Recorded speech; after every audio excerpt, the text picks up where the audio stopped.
शांति 7/5/2021 प्रातः मुरली। ओम शांति। बाप दादा मधुबन। आज बाबा ने कहा, मीठे बच्चे, रावण ने तुम्हें बहुत पीड़ित किया है। अभी तुम भक्तों का रक्षक भगवान आया है तुम्हारी पीड़ा को दूर करने। प्रश्न दिया बाबा ने, सपूत बच्चों की मुख्य 2 निशानियां सुनाओ। उत्तर देते बाबा, सपूत बच्चे सदा माता पिता को फॉलो कर तख्त नशीन बनेंगे, खूब पुरुषार्थ में लगे रहेंगे। दूसरा, उनकी बाप से दिल बहुत सच्ची होगी। सच्ची दिल वाले सदा श्रीमत पर चलेंगे। अगर अंदर में सच्चाई नहीं तो याद में रह नहीं सकते। गीत दिया बाबा ने, भोलेनाथ से निराला। ओम शांति। मीठे मीठे बच्चों ने यह भक्ति मार्ग का गीत सुना। भक्त इस गीत के अर्थ को नहीं जानते। तुम भगवान के बच्चे बने हो। भगवान रक्षक है भक्तों का। तुम भी रक्षक हो भक्तों के। भक्तों की रक्षा करते हो। कौन सी आफत है जो भगत रक्षा करने के लिए भगवान को बुलाते हैं? भक्तों को रावण का बहुत दुख है। रावण संप्रदाय पीड़ित है दुखों से, तो भोलानाथ को याद करते हैं। वह है रावण संप्रदाय, यह है राम संप्रदाय। भक्तों को यह पता ही नहीं है कि हमारा रक्षक कौन है। भल गाते हैं भोलानाथ रक्षक है, परंतु क्या रक्षा करते हैं यह नहीं जानते। तुम बच्चे अब समझते हो कि भोलानाथ शिव बाबा ही बिगड़ी को बनाने वाला है। दुनिया को तो पता नहीं है कि भगवान किसको कहा जाता है। भगवान का पता हो तो फिर भगवान की रचना के आदि मध्य अंत का भी पता हो। न भगवान को जानते न रचना का पता है, इसलिए ऐसे मनुष्य संप्रदाय को ब्लाइंड भी कहा जाता है। दूसरे तरफ तुम हो जिनको दिव्य दृष्टि मिली है। अब तुम्हारा नाम ही है ब्रह्मा कुमार कुमारियाँ। बोर्ड पर भी नाम लगा हुआ है, ब्रह्मा कुमारी ईश्वरीय विश्वविद्यालय। सिर्फ ब्रह्मा कुमारियाँ हो नहीं सकती, प्रजापिता ब्रह्मा है ना। पिता के पास बच्चे और बच्चियाँ दोनों होते हैं। प्रजापिता ब्रह्मा को ही इतने ढेर बच्चे हो सकते हैं, तो समझना चाहिए यह बेहद का पिता है।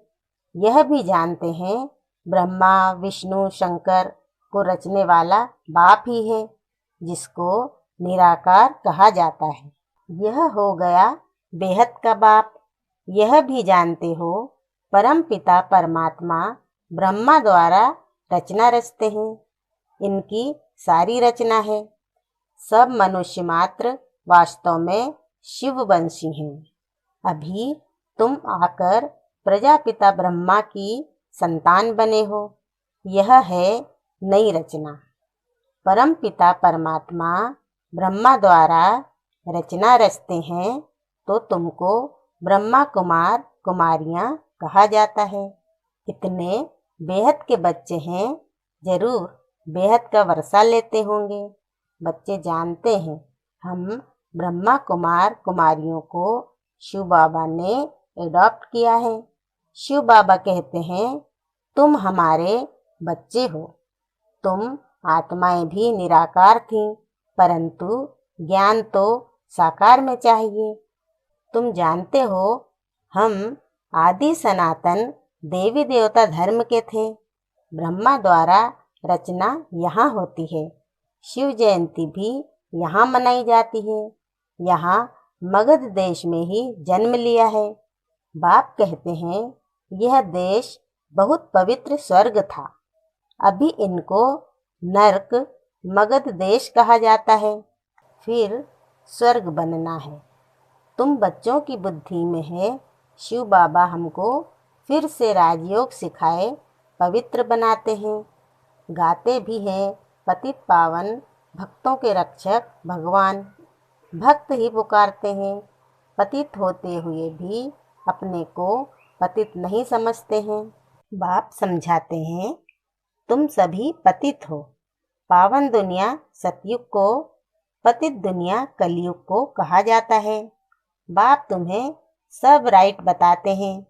लाखों वर्ष की तो कोई चीज होती नहीं। मनुष्य घोर अंधियारे में है। समझते हैं कलयुग तो अभी छोटा बच्चा है और तुम जानते हो मौत सामने खड़ा है। अंधियारे और रोशनी का वर्णन संगम पर ही किया जाता है। अब तुम घोर प्रकाश में आए हो। सतयुग में तुम यह वर्णन नहीं कर सकेंगे, वहाँ यह नॉलेज ही नहीं रहती। इस समय बाप बैठ बच्चों को समझाते हैं, तुम सतयुग में सूर्यवंशी घराने के थे, फिर अंत में आकर शूद्रवंशी घराने के बने हो, अब फिर ब्राह्मण वंशी बने हो। अभी तुम हो सर्वोत्तम ब्राह्मण कुल के, तुम हो ऊंच ते ऊंच। यह ईश्वरी कुल है ना। बाप के पास आते हैं तो बाबा पूछते हैं किसके पास आए हो, तो कहते हैं बाप के पास।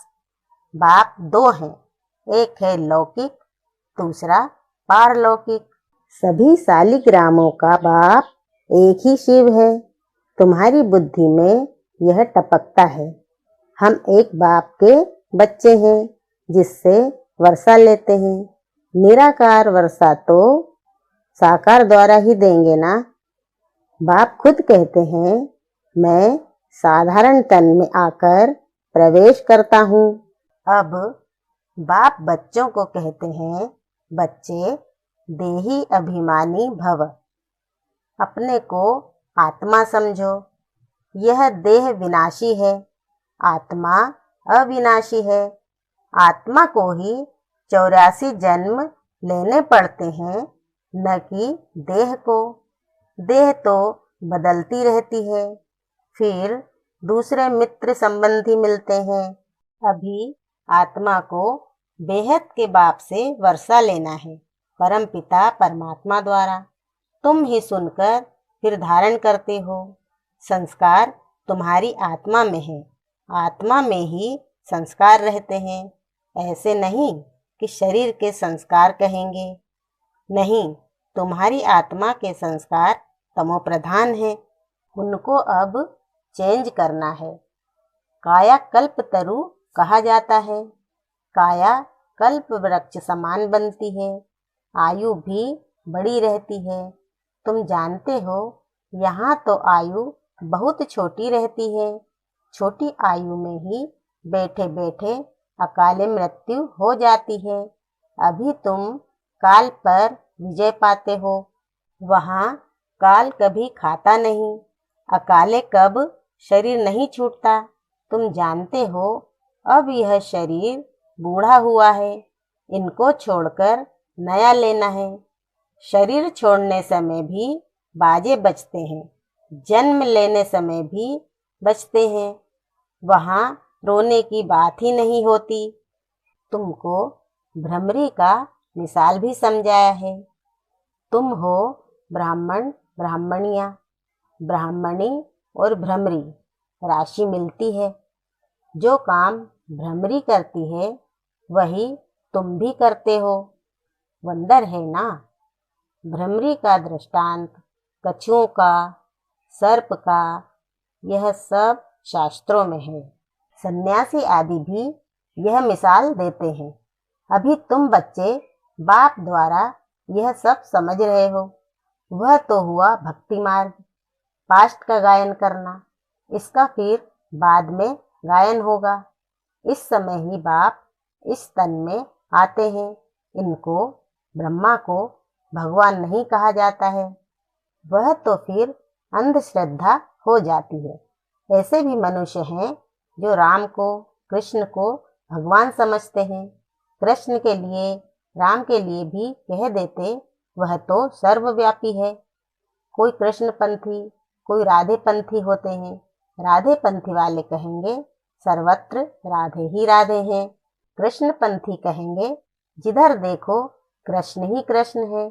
राम पंथी राम ही राम कहेंगे, समझते हैं राम कृष्ण से बड़ा है, क्योंकि राम को त्रेता में और कृष्ण को द्वापर में ले गए हैं। कितना अज्ञान है। अब बाप तुम बच्चों को समझा रहे हैं। कितने ढेर ब्रह्मा कुमार कुमारियां हैं, जरूर बेहद का बाप होगा। तुम कोई से भी पूछ सकते हो, कभी नाम सुना है प्रजापिता ब्रह्मा का? बाप ने स्वर्ग की नई रचना रची है। गाया भी जाता है ब्रह्मा द्वारा ब्राह्मण। जब तक तुम सब ब्राह्मण ब्रह्मा की मुख वंशावली नहीं बने हो, तब तक दादे से वर्षा ले नहीं सकते। बेहद के बच्चे बेहद का वर्षा बाप से ही लेते हैं। लिया था बरोबर बरोबर स्वर्गवासी थे, अभी नरकवासी बन गए हैं। अब फिर प्रजापिता ब्रह्मा द्वारा परमपिता परमात्मा विष्णुपुरी स्वर्ग रच रहे हैं। कितना सहज है। शिव बाबा पूछते हैं, आगे तुमको यह ज्ञान था? इनकी आत्मा ही कहती है, मेरे में यह ज्ञान नहीं था। मैं भी विष्णु का पुजारी था। जो हम पूज्य थे सो अब पुजारी आकर बने। अब फिर बाबा आकर पुजारी से पूज्य देवता बना रहे हैं। तुम बच्चों को अंदर में खुशी रहनी चाहिए। परम पिता परमात्मा ने आकर हमको एडॉप्ट किया है। मनुष्य को एडॉप्ट करते हैं ना। बहुत मनुष्य होते हैं जिनको अपने बच्चे नहीं होते हैं, तो एडॉप्ट करते हैं। अब बाप जानते हैं मेरे बच्चे सब रावण के बन गए हैं, इसलिए मुझे आकर फिर से एडॉप्ट करना पड़े। ब्रह्मा द्वारा अपने बच्चों को एडॉप्ट करते हैं। यह एडॉप्शन कितनी वंडरफुल है। तुम ही जानते हो, शिव बाबा ने हमको ब्रह्मा द्वारा एडॉप्ट किया है। शिव बाबा कहते हैं, मैंने तुम बच्चों को एडॉप्ट किया है, तुमको बेहद सुख का वर्षा देने। यह ब्रह्मा तो दे नहीं सकते, यह भी मनुष्य है ना। प्रजापिता ब्रह्मा मनुष्य यह ज्ञान नहीं देते हैं। ज्ञान का सागर निराकार परमपिता परमात्मा ही बैठ यह ज्ञान देते हैं। ब्रह्मा को अथवा विष्णु को ज्ञान सागर नहीं कहा जाता। इन तीनों की महिमा अलग है। ज्ञान सागर पतित पावन एक बाप है। सारी दुनिया के मनुष्य मात्र उनको बुलाते हैं।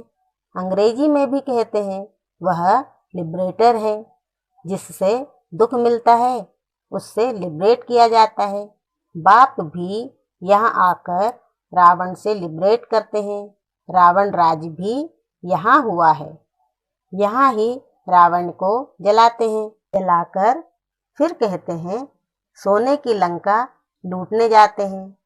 उनको तो कुछ पता नहीं है रावण क्या चीज है, कब का यह दुश्मन है। समझते हैं राम की सीता चुराई गई।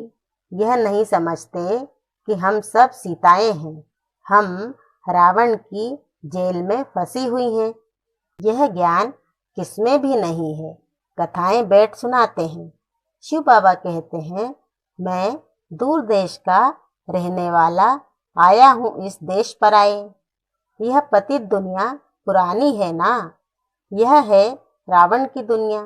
बुलाते भी हैं, हे बाबा आओ, हम पतित बन गए हैं। बाप कहते हैं हमको पावन बनाने इस पतित दुनिया में आना पड़ता है, और मुझे आना भी उस तन में है जो पहले नंबर में पावन था। जो सुंदर था वही अब श्याम बना है। कितनी वंडरफुल बातें हैं। कृष्ण को श्याम सुंदर क्यों कहते हैं, यह किसको पता नहीं है। क्या एक कृष्ण को ही सर्प ने डसा? सतयुग में थोड़े ही सर्प आदि होते हैं। बाप कहते हैं यह अंतिम जन्म मेरे कारण पवित्र बनो तो पवित्र दुनिया के मालिक बनेंगे। सिर्फ मुझे याद करो और पवित्र बनो। अल्फ को याद करो तो बे बादशाही तुम्हारी है। यह है सहज राजयोग, सहज राजाई। बच्चा पैदा हुआ और वर्षे का हकदार बना। यहाँ भी बच्चे जानते हैं कि हम बाप के बने हैं तो स्वर्ग की राजाई के हम हकदार हैं। अब बाप कहते हैं सतो प्रधान से तुम तमो प्रधान बन गए हो। फिर सतो प्रधान बनना है। योग और ज्ञान सिखाने में 1 सेकंड लगता है। बच्चा पैदा हुआ और वारिस निश्चय किया, तुम बाप के बने हो तो राजधानी का वर्षा तुम्हारा है, परंतु राजा रानी सब तो नहीं बनेंगे। यह है राजयोग। राजा रानी, प्रजा, साहूकार, गरीब सब चाहिए, इसलिए रुद्रमाला भी बनी हुई है जो भक्ति मार्ग में जपते हैं। तुम जानते हो हम राजयोग सीखने आए हैं। माता पिता को फॉलो कर पहले पहले सूर्यवंशी, चंद्रवंशी बनेंगे। सपूत बच्चे वह जो माता पिता को फॉलो कर तख्त नशीन बने। पुरुषार्थ खूब करना चाहिए। बाप कहते हैं मुझे याद करो तो करते नहीं, श्रीमत पर चलते नहीं हैं। अंदर सच्चाई नहीं है। दिल सच्ची हो तो श्रीमत पर चलते बाप को याद करते रहें। श्रीमत पर ही तुमको दादे से वर्षा मिलता है। ब्रह्मा स्वर्ग का वर्षा दे नहीं सकते। दादे की कमाई पर पोत्रे का हक रहता है। बाप की कमाई के बच्चे भागीदार बनते हैं तो हकदार हैं। यहाँ तुमको शिव बाबा से वर्षा मिलता है। ज्ञान रत्न बाप से ही मिलते हैं।